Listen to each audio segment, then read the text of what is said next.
According to the FBI, hate crimes in America targeting Muslims or people who just appear to be Middle Eastern surged in the aftermath of 9/11. There is this cloud, with the hate crimes, with the profiling, with being rounded up. Again, I think this illustrates the power of film, that in spite of the reality, in spite of the material that we know to be true, we still embrace the mythology. The mythology is still a part of our psyches. Stereotypes take a long time to wither away. And for many of us, we're comfortable with our prejudices. We don't want to change. We've grown accustomed to this face.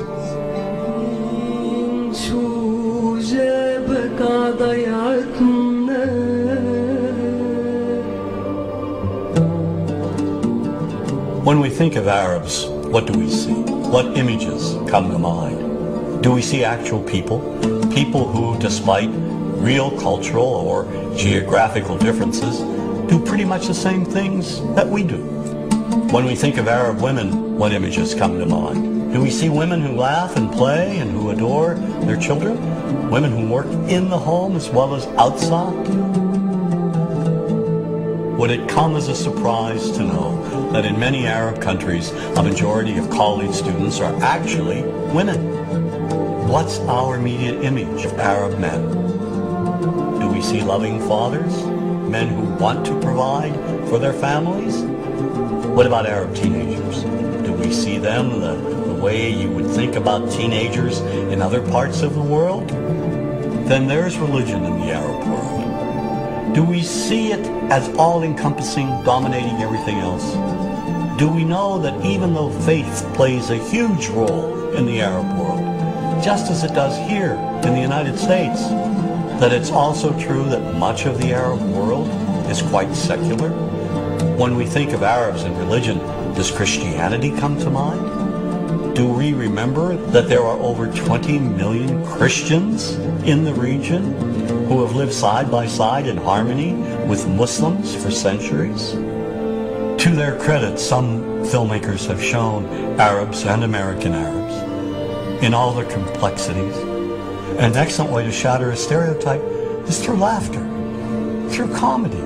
So we have comedians. Comedians have done this historically. Black comedians, Jewish comedians. So we see Arab comedians doing this, and this is one way to release the tension. Name's on a credit card, true story. Guy behind the counter picked up my credit card, sees the Olive card, looks at me all weird. He's like, hey buddy, what kind of name is, that?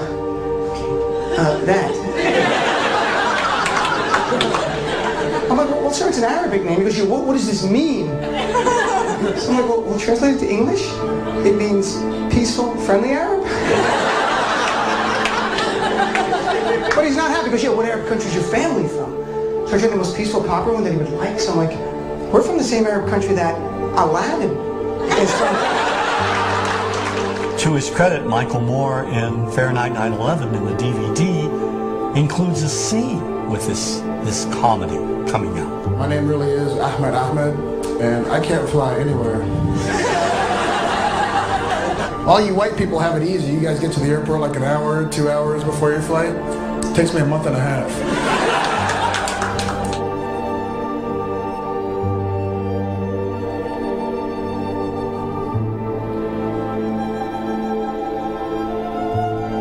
Nous vivons dans un monde qu'on peut critiquer, qui est le monde de la dérision. Vous le savez bien, et dans les médias, je dirais, le monde de la dérision, on se moque de tout. Le fait que ça se fasse me satisfait. Parce que ça veut dire que nous avons, qu'on est libre. Peu à peu... Il faut qu'on soit beaucoup plus sage que ça, qu'on rentre pas dans ces provocations. Et c'est pour ça que... C'est l'autocensure, ça, Jamel. Tu comprends ce que je veux dire? Si on commence à pas faire de dessin pour pas choquer les musulmans... Non, c'est-à-dire que... Pour moi, c'est de l'autocensure. C'est la fin de la liberté d'expression. Pour moi, la liberté d'expression, la liberté d'expression et le respect font partie, sont mariés ensemble. Moi, je suis pour la liberté d'expression. Mais si je vais blesser une personne, pourquoi blesser la personne? Non, mais si moi j'ai envie de faire une caricature sur Mahomet ou sur un rabbin ou sur Jésus-Christ, il faut que j'ai le droit de le faire. Tu comprends? C'est ça la France. Quand tu sais que tu vas blesser 10 millions de personnes, pourquoi tu vas les blesser? Pourquoi? C'est la liberté, c'est ça. C'est la liberté de...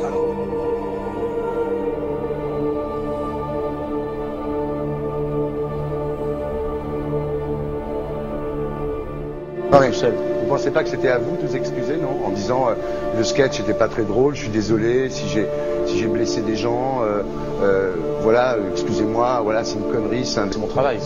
Mais vous referiez pas le même sketch quand même? Mais le spectacle que je fais reprend en grande partie les lignes de ce sketch.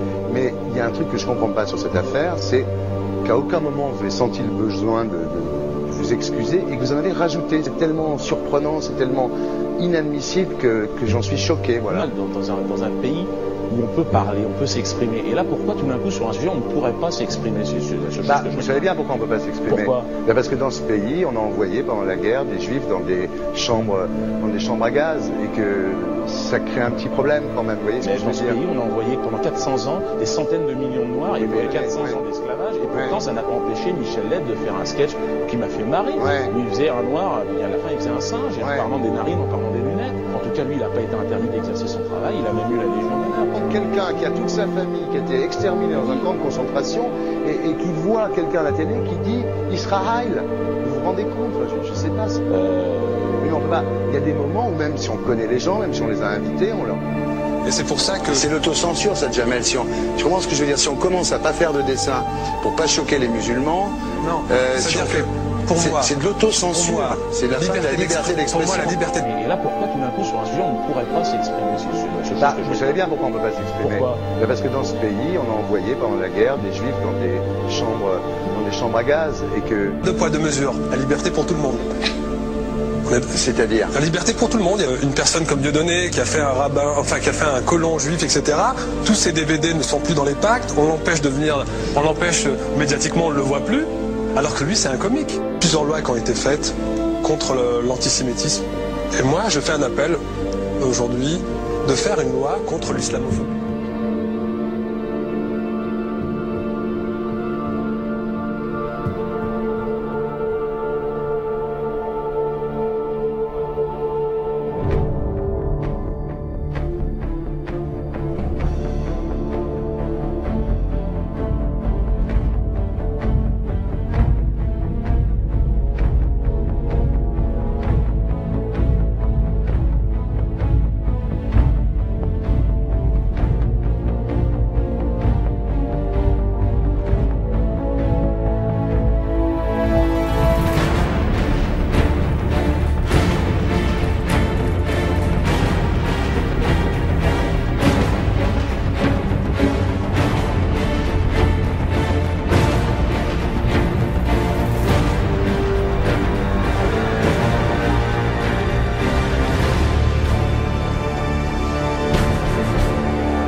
Don't think you